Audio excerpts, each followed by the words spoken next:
అందరికీ నమస్కారం. ఈరోజు వీడియోలో మనం శ్రీ లక్ష్మీ చెన్నకేశ్వర స్వామి గుడికి వెళ్ళబోతున్నాం. ఈ ఆలయం చిప్పగిరి అనే గ్రామంలో ఉంది. గ్రామం గుత్తకల్లు రైల్వే స్టేషన్ నుంచి ఆదోని వెళ్ళే మార్గంలో 10 కిలోమీటర్ల దూరంలో ఉంది.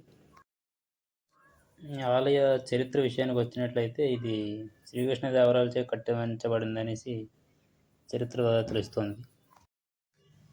కర్ణాటకలో ఉన్న హంపి కంటే ముందుగానే దీన్ని విజయనగర రాజధానిగా ఉండేదనేసి ఇక్కడ తెలుస్తోంది. అంటే ఒకప్పుడు ఇది పరిపాలనా రాజధానిగా ఉండేదని చరిత్ర ద్వారా తెలుస్తూ ఉంది.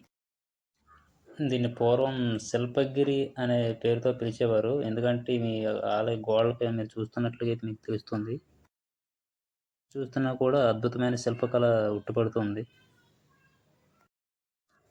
తరువాత కాలంలో రాజధానిని చిప్పగిరి నుంచి హంపీకి మార్చినట్లుగా తెలుస్తుంది.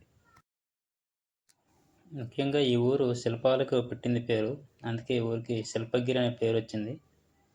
కాలక్రమేణా అది చిప్పగిరిగా మారింది.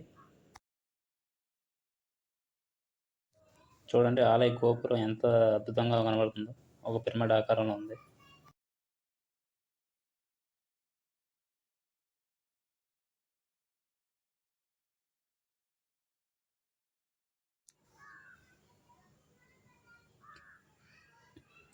చూడండి శిల్పకళ అయితే ఎంతో అద్భుతంగా ఉంది.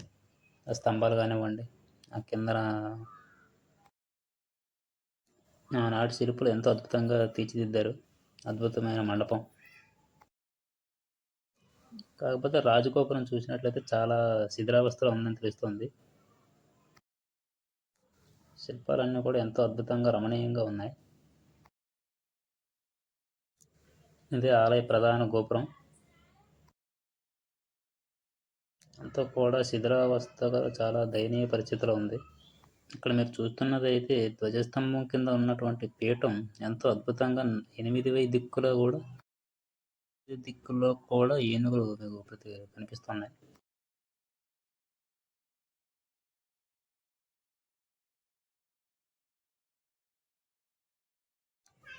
అద్భుతమైన శిల్పకళా నైపుణ్యం. ఇది ఆలయ ధ్వజస్తంభం. ఇప్పుడు ప్రధాన ఆలయం లోపలికి వెళ్దామండి. ఇక్కడ మనం చూస్తుంది ఇది ఆలయ మండపం. మేము ఇక్కడ తెల్లవారుజామునే చేరుకోవడం వల్ల అక్కడ పెద్దగా ఎవరూ లేరు. అందుకే గుడి అంతా కూడా ఖాళీగా ప్రశాంతంగా ఉంది.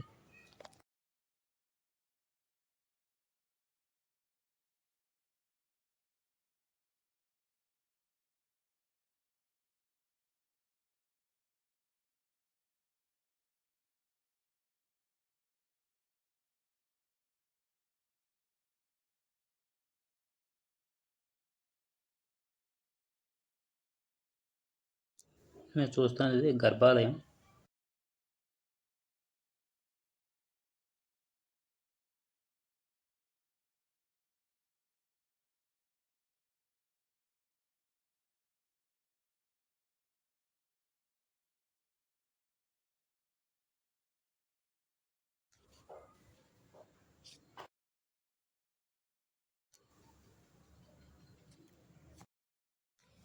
చూస్తున్నారు కదా చెన్నకేశ్వర స్వామివారి విగ్రహం. మీరు చూస్తున్నది అమ్మవారి విగ్రహం.